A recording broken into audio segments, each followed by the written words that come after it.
Oh, energy removal. Wizards of the Coast thought that you would fix the Rocket-On format, and in some ways you kind of did, but also, no. It is still a big problem for any deck that runs special energy cards, because you can only run 4 of each in your deck. If those get discarded, then you're kind of screwed. It's just too bad that Wizards forgot that there were 5 other cards in the same format that could get around energy removal. Probably the most creative way to combat the energy removal problem was to use a couple of cards from the gym sets, which was also really rare since most of them were terrible. Brock's protection could be attached to any Pokemon with Brock in its name, and it pretty much stopped any trainers or attacks from discarding energy off of that Pokemon. It also includes a fun Easter egg for a game that hadn't been released yet. In Gold and Silver, you can trade a Bellsprout for an Onix named Rocky when you get to Violet City. But from the title of this video, you already know that you're going to be attaching Brock's protection to Brock's Ninetales.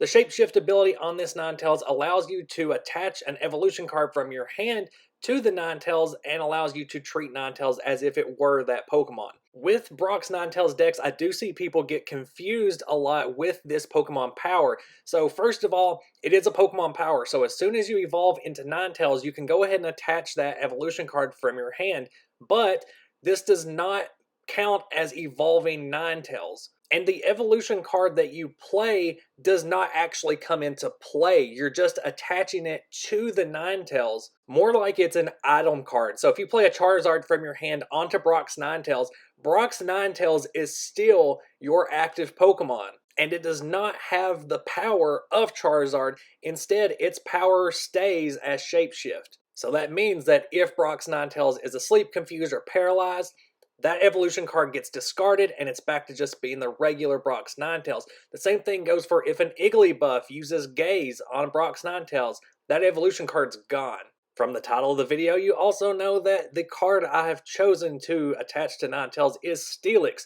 It is a solid Pokemon and uses a lot of special energy cards, so of course it can benefit from being immune to energy removals or attacks like Whirlpool that can discard those energy. Of all of the evolution cards available in this format, Steelix actually has the most to gain because it's not losing out on any kind of Pokemon power that would go away by using it in this way, and it really benefits from being able to shapeshift into it on turn 2 because it can benefit from those special energy cards, allowing it to start dealing consistent damage turn after turn while also tanking a lot of hits thanks to its metal energy and steel typing. So now that we've gotten into the core concept of the deck, let's take a look at the structure. Like most other base Neo decks, this is going to take a few turns to set up, so Cleffa is going to be pretty important.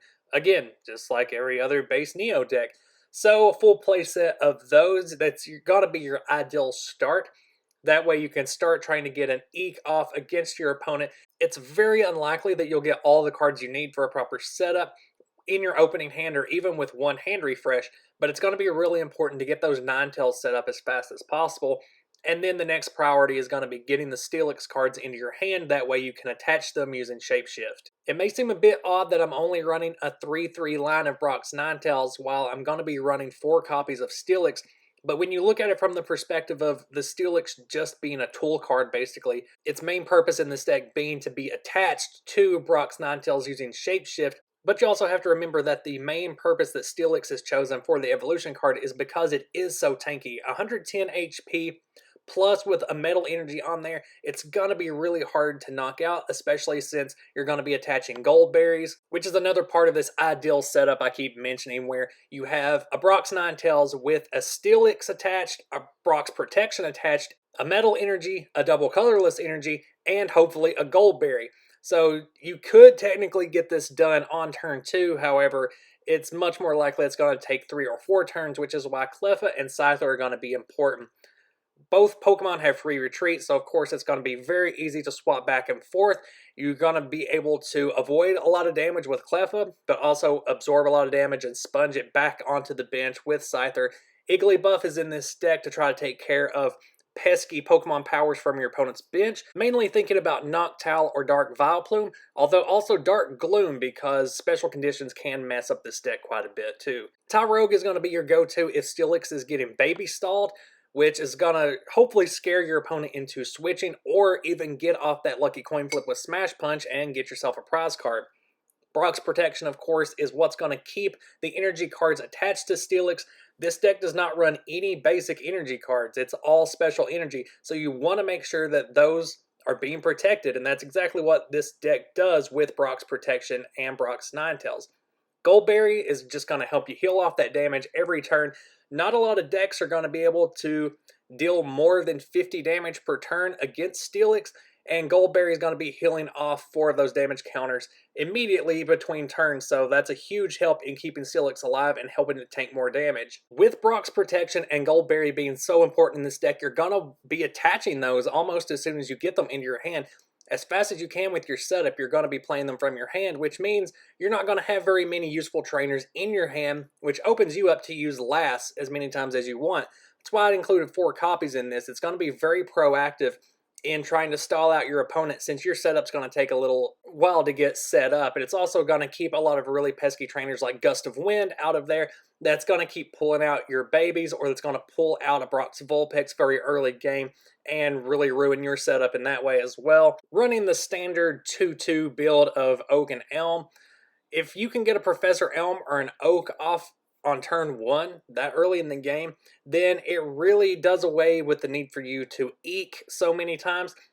After refreshing your hand a couple of times, you'll probably get all the cards you need. If it is taking a few turns to find that Brock's Protection out of your deck, though, you are vulnerable to having your double colorless discarded, and hopefully not your metal energy, but it is a possibility, and that's really going to hurt you late game. So that's why energy charge becomes so important, is so that you can get those back into your deck and keep cycling through until you regain them. That's why computer search becomes very important for this deck, and it's not going to be as much of a hassle to play if you've already used Oak or Elm. But if you're in a position where you really need that one Rogue in your deck, or if you really need a Brock's Protection to get your full setup, computer search can be a lifesaver with this deck, especially since there's so many utility cards included in this deck just to combat other threats in the metagame, one of which being super energy removal. Only 2 copies of it, because you're not going to be using it that often. It's mainly in here just to help you early game when you really need that setup. You need to stop your opponent from getting ahead of you, since this is a bit of a slower deck. Same with the 2 copies of Gust of Wind. That's really just going to be to try to get rid of your opponent's babies whenever you're ready to start attacking. That way you can get some meaningful KOs very early game. And the same with an Igglybuff and Rogue. You're not going to be using them every single game you play, but they are great utility cards, so computer search is going to help get those out of your deck really fast in those moments where you do need them. 1 copy of Nightly Garbage Run, just to help you a little bit late game, or if some of your key Pokemon are lost, if you lose Vulpix, Ninetales, or Steelix, you want to have a way to get those back. There are no basic energy cards in this deck, so you're not going to be using it for that. This deck does run Recycle Energy, though, so that's going to really help get some of that back. That way, you're not completely reliant on double colorless energy to use Tail Crush. Instead, you can put some Recycle Energies on there, and if the Steelix gets knocked out, or if the Ninetales gets knocked out, rather, you're going to be getting at least that 1 energy card back that you can put back down on another Brock's Ninetales. Like all other Steelix builds, you really only want to attach 1 metal energy per Steelix. 2 if you're really wanting to load up and try to prevent more damage. That's more of a late game thing to do, though. If you have an extra metal energy to spare, yeah, go ahead and throw it down on the Brock's Ninetales to take full advantage of the fact that it has transformed into a Steel type. Recycle Energy is going to be very handy for getting off those super energy removals whenever you need to. That way, it's basically free. You're getting that colorless energy back into your hand. Some versions of this deck do run a full playset of super energy removal and super potion to take even more advantage of those recycle energies. But within the context of the metagame, I think Goldberry and Lass do a much better job of what they're intended to do than super potion and super energy removal would really be doing, unless you're really wanting to lean into the healing aspect of this deck to really make Steelix even tankier. But even then, having Super Potion, Goldberry, and if you wanted to include Healing Field, I still think that's a little bit too much. You're not going to be utilizing those cards as much as you would really think you need to, because Steelix is inherently so tanky. The absence of basic energy cards in this deck does free up space for a lot more utility cards, a lot more trainers, but it also makes this deck very susceptible to rogue decks, which use cards like Light Dragonite that can completely shut down all of these special energy cards and make it to where Steelix can't use Tail Crush. Yes, it would still be able to use Tackle, but that's really drawing out this game into a really long match. And probably the biggest card to be included in Rogue decks is Muck. And Muck destroys this deck. The moment your opponent lays down a Muck on their bench, this deck instantly becomes nothing. It can't do anything. Ninetales can't attack on its own since there's no fire energy in this deck. The only defense this deck really has against Muck is to try to gust out a Grimer and knock it out before it can evolve. Even then, a lot of decks still ran at least one copy of Igglybuff, which, if it uses Gaze just once on Ninetales, the Steelix is gone and in the discard. With Igglybuff being even harder to get rid of since you're going to have to flip a coin to try to attack it. So in the overall scope of the metagame, the huge archetypes at the time, like Metal Chansey, like Rocket Zapdos, or Sneasel, those decks don't run Muck, so you're pretty safe there. And Igglybuff's Gaze power only works on benched Pokemon, so as long as the Steelix attached to your Brock's Ninetales is your active, you'll be safe from that Igglybuff. You just have to really make sure if you know your opponent has that card in their deck that you're not attaching your Steelixes until Brock's Ninetales is active. And speaking of those two big matchups, this deck can get into some absolute stalemates with Chansey, because Steelix is just as tanky as that Chansey is.